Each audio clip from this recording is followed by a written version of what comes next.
Okay, thank you, Anna, for coming again, and Claire for joining us. Welcome. So we've done the LGBTQIA plus discussion, mini peer group, and now we're doing the women of colour one. I have really enjoyed working in an office with other women of colour, and in an office that's welcoming of conversations around what that means in the workplace and just in life. And we've all had some really, really good chats about our experiences. And particularly for women of colour, we are used to supporting everyone else around us and putting everyone else around us first. But about being not white, and even using the word white around white people feels like it does feel very icky. But I mean, I feel very like other when I use the word white in the presence, because it's like my intention is not to make you feel bad. Yeah. But this is just my experience as a woman of color. Like, this is what I've been through. And like the both of you mentioned, the mental strength that goes into having to explain the entire framework of the situation honestly takes away from your experience a lot of the time. Because then it's just like, okay, so let's get to how you are feeling.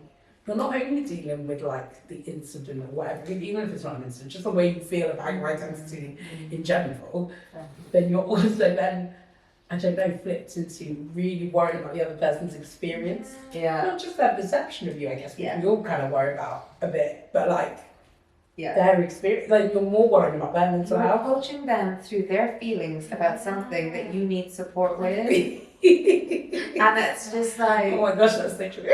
And it's like you love them, so you want them to be able to talk to you. I feel like as a woman of colour, my role is visibly so much more pronounced. I'm deliberately provocative, but people will stereotype us that way. And it's so hard then to try and break the bonds of that and still feel like a good person.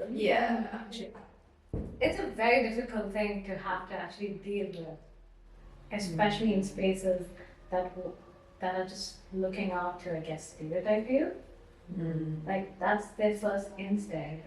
So you always have to make sure that you're aware of what your identity is, and then also hold space for other people to be aware of who you are. Being in a safe space sort of breathes a bit more life into your ability to be intersectional, to recognise the differences in other people as well, you know, within your community. That you're not just, you know, being the strong black woman or, you know, the polite Asian woman or like, you know, the video like but you know, I don't like, you don't have to sort of embody that identity, I guess. Do you know, or you just know that people are seeing beyond that? I don't know, it's something about that comfort in yourself, isn't it? Just being comfortable in your own skin moves a layer of othering that is there and gives you a kind of gateway into being like, actually I can talk about, not necessarily talk about the context of it and like, you know, why it felt so abusive or traumatic.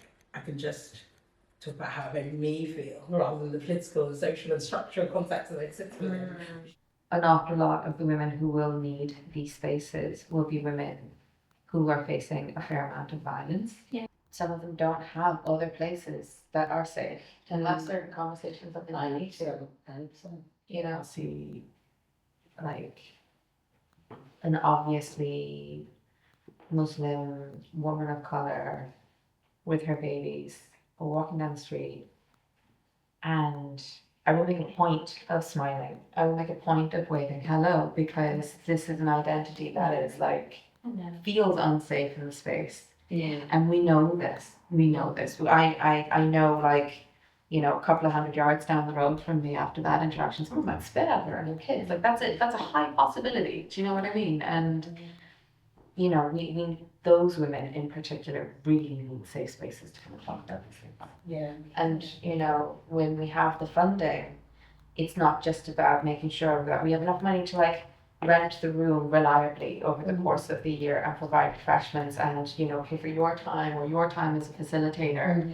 It's like it's also like we get to do outreach to women who might not know that there are things like this available to them.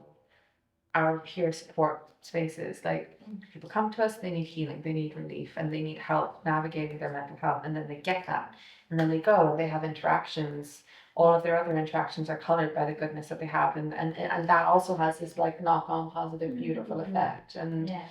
you know, when we help people be stronger and when we help people be safer, they move through the world as sources of strength and safety as well. And it's like there's this real ethos of we want to take care of people. We want them to feel safe, and we will all do whatever we can, our utmost to provide that internally as an organization and within the work that we do as well. I'm just very, very proud of that. Yeah.